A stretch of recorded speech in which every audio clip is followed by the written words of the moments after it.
कड़ी माँ हम ये चाह की है ना माने जाने पत्ता और प्रेस बैंक और हम प्रेस बैंक हो चाहे श्री मणिराज सिंह परस्ते को आमंत्रित करते हैं कि अपना बात रखें। जी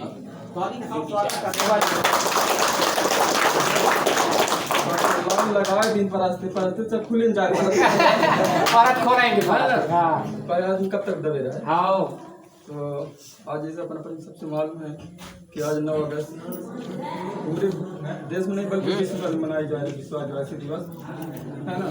अब यह कि थोड़ा मौसम जरूर परिवर्तित कर दिया, लोगों को भ्रमित कर दिया है। तो लोगों के विचार विमर्श पसील भी गया मौसम के आधार पर आके विचार विमर्श भी पता जाता है।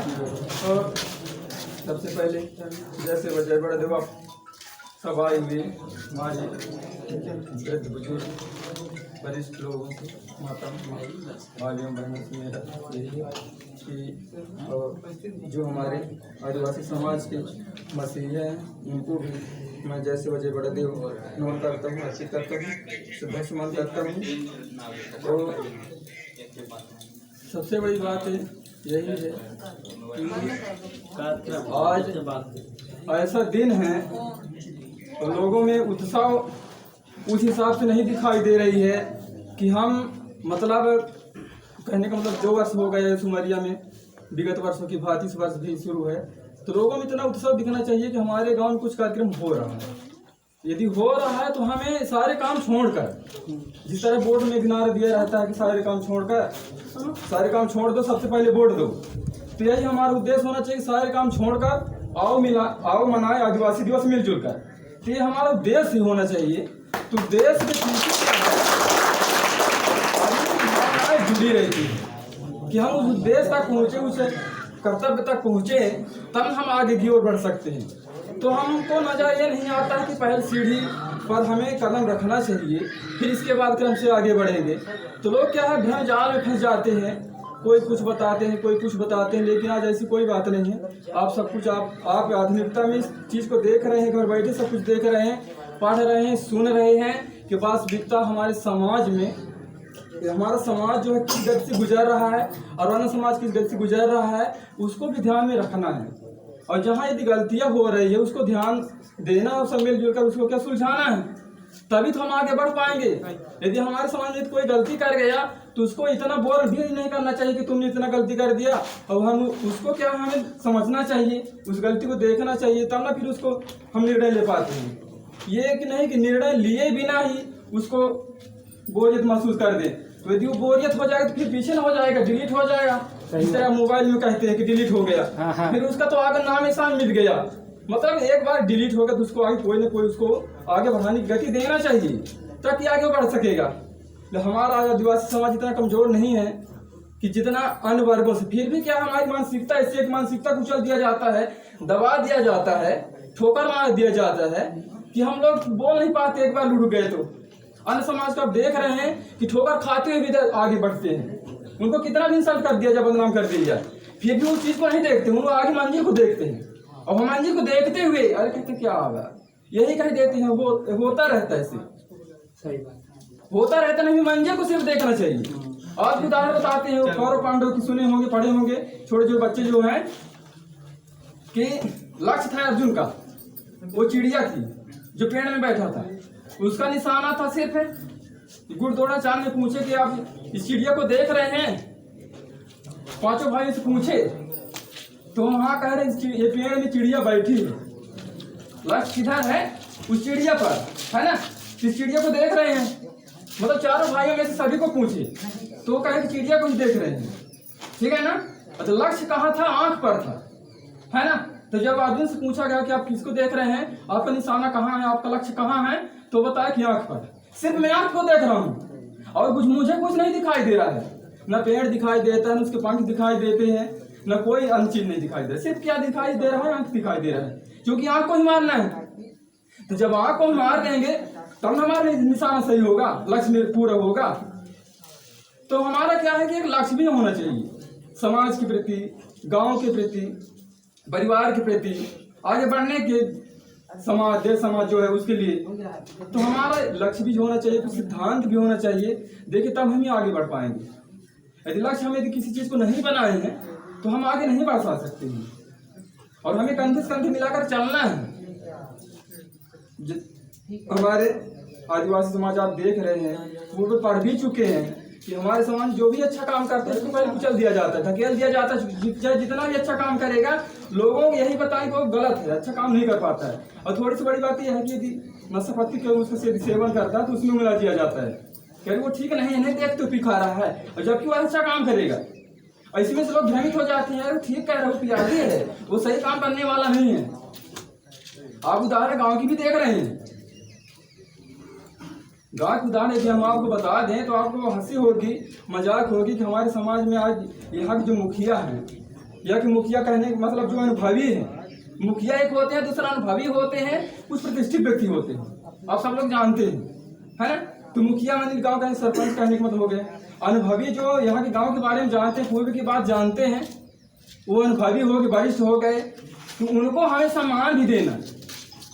तो हमारे समाज में भी देखा जाता है कि अपने समाज को कम सम्मान, गैर समाज को ज्यादा सम्मान देते हैं। ये बात कहाँ से आ जाती है? ये पूर्वज आ जाती है कि जैसे हमारे पिता करते गए, हमारे बाबा दादा करते गए, उसका सम्मान प्रिंसिपल साहब का नाम है ना, तो वो हम उसी तरह करते जाते हैं, उस संस्कृति में चले जाते हैं। लेकिन हम बात क्यों नहीं देखते कि उम्र अवस्था में हमारा वो उससे हमारा क्या है, ये अगवाना करने की अच्छी बात है, लेकिन उतना हिसाब से करना चाहिए जैसे हमारे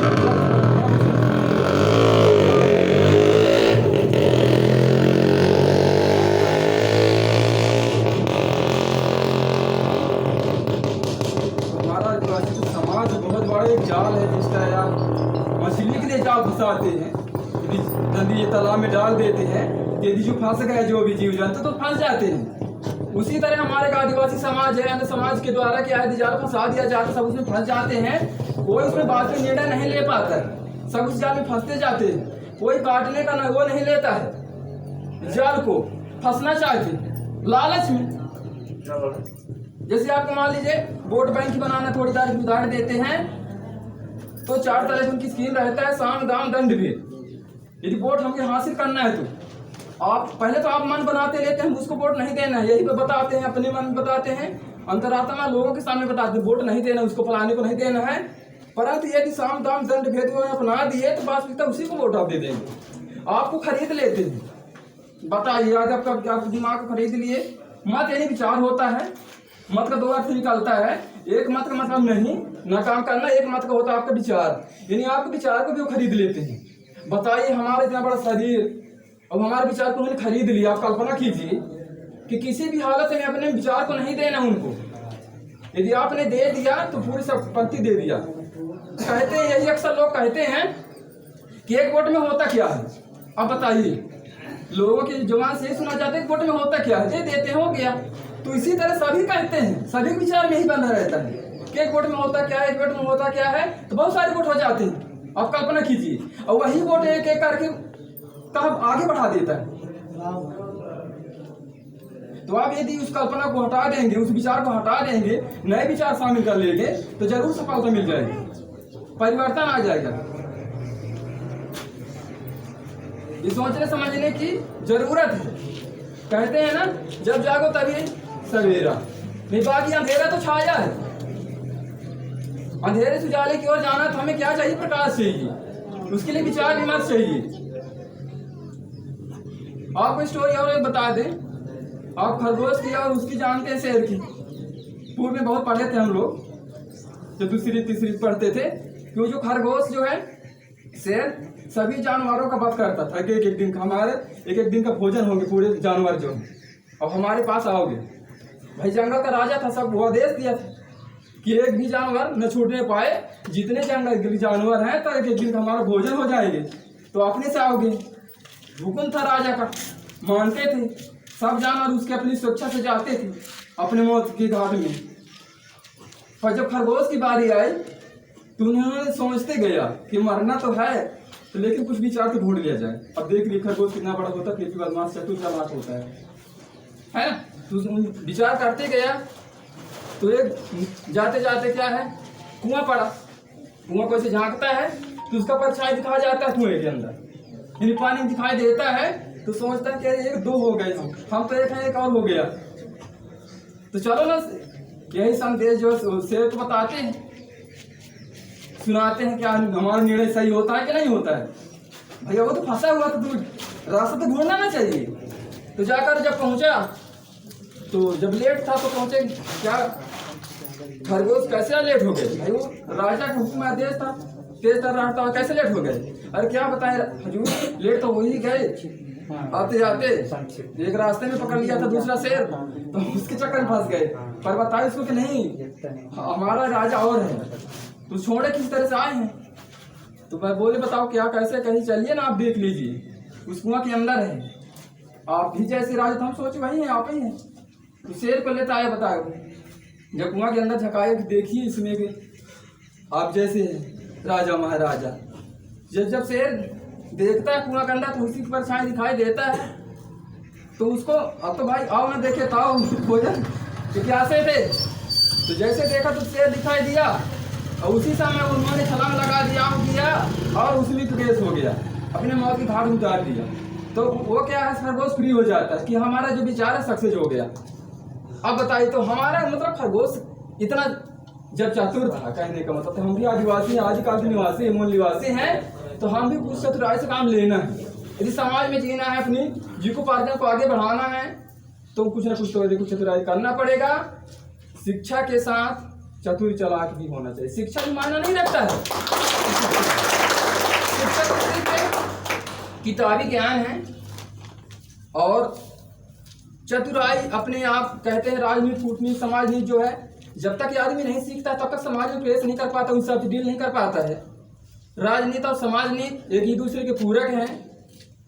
तो यदि कहा जाए जब आदमी समाज में उठे बैठेगा, उसको अच्छी तरह से जानेगा तभी राजनीति प्रवेश कर सकता है। वैसे राजनीति नहीं प्रवेश करेगा तो आदमी क्या है, घाटा खा जाएगा, धक्का खा जाएगा, क्योंकि हमें समाज के बारे में पूरी तरह से ज्ञान नहीं है।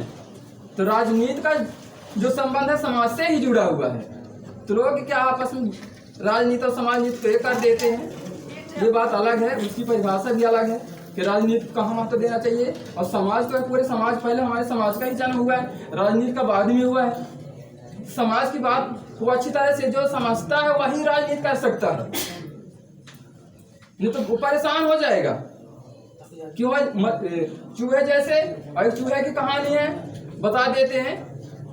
चूहा यार क्या कहते हैं, शेर ऐसे जो आ जा रहा था कहीं भोजन की तलाश में, तो फंस गया, चूहा फंस गया। तो कहता है कि चूहा कहता है कि भाई चीच बोलता है कि मुझे छोड़ दो, मैं आपके एक दिन काम में आऊंगा। तो शेर सोचता तुम मेरे छोटे सी प्राणी क्या काम में आओगी, नहीं नहीं नहीं एक दिन मैं काम में अवश्य आऊंगा। तो कहीं चलो ठीक है। तो जब से शिकारी के हाथ में जाल में फंस जाता है, जाल में, तब अब फंस गया जाल में, अब चलो भाई, तो शिकारी के हाथ में आ गए, चाहे शेर ही हो क्या करे, जाल में फंस गए, तुम्हारा कोई चालना नहीं है निकलने का। अब उसको पता होता, खबर होता है, जब वो शिकारी शेर को लेकर चल देते हैं तो फंसता देखता है क्या कहते हैं चूहा, तो उसकी मदद के लिए अब शेर वो शिकारी जो है अब रख करके ही थोड़ा अपना और कुछ काम करने लगा। तो चूहा जाकर उसको काट देता है जाल को, और शेर वहीं फ्री हो जाता है और फिर हाथ मिलाता है चूहे से, बताओ कि धन्यवाद आपने मेरा जान बचाया है।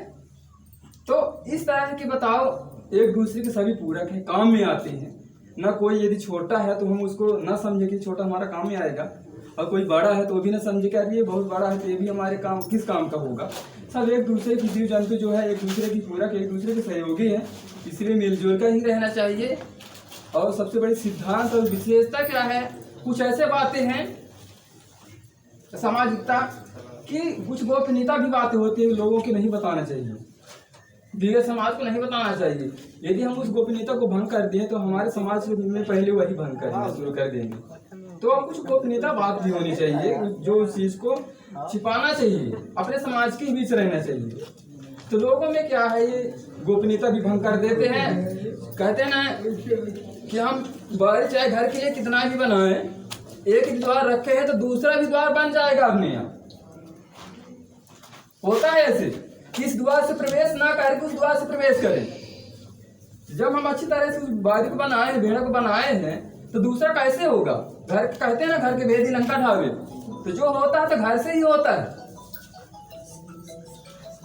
यदि कहा जाए कि रावण का जैसे वो हुआ तो विभीषण के चलती हुआ, विभीषण ही सब कुछ भेद बता दिया। और रही बात ये है कि देखिए कुछ नियम कानून अपने बीच में है, आप लोग जानते भी होंगे, फिर भी बताना पड़ता है। वो चौथी पांचवी अनुसूची है, संविधान में विदित है, तो कुछ क्षेत्रों में लागू है, कुछ क्षेत्रों में नहीं लागू है, अनुसूचित क्षेत्रों में। तो क्या उनको भी जानना है चौथी पांचवी अनुसूची क्या कहता है, उन लोगों को सबको जानना है, पढ़ना है कि चौथी पांचवी अनुसूची क्या कहता है संविधान के तहत। तो चौथी पांचवी अनुसूची का जैसे हमारी आदिवासी विकास खंड है, तो आदिवासी विकास खंड मतलब आदिवासियों के हित में होना चाहिए। तो आप देख रहे हैं कोई भी प्रक्रिया होती है, कोई भी पद निकलता है तो आदिवासी का नाम रहता है, लेकिन दूसरे को हो जाता है, भर्ती प्रक्रिया दूसरे को हो जाता है। हम लोग मौन रहते हैं, कुछ भी नहीं कर पाते, जाते तो ब्लॉक तक दौड़े, ब्लॉक जिला तक दौड़े, तो वहीं से सब ऊपर ऊपर हो जाता है। तो चूँकि हमारे पास वो तो है नहीं, एक तो है नहीं, हमारा भी कोई आदमी भी नहीं हो बैठा है कि माध्यम से हो जाए हमारा काम, तो सब उन्हीं को हो जाता है। तो चौथी पांचवी अनुसूची को भी आप पढ़िए, समझिए, उसको ध्यान दीजिए, तो जब सब कोई जानने लगे उस चीज को,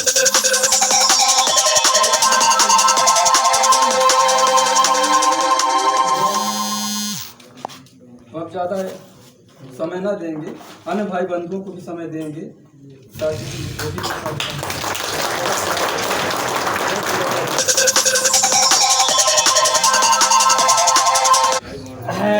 अभी अभी हमारे बीच में आदरणीय मणिलाल सिंह परस्ते जी अपना बात रखे, जो सराहनीय है ना, और उनके बातों को हमारा सगा समाज अमल करे। अगली कड़ी में हम आकाश सिंह कुसरो को अपना परिचय देते हुए बात रखें।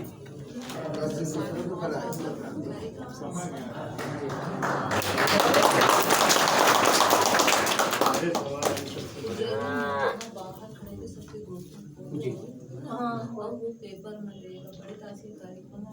जी ठीक, बोला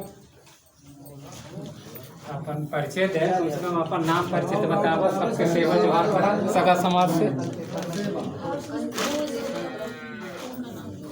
चल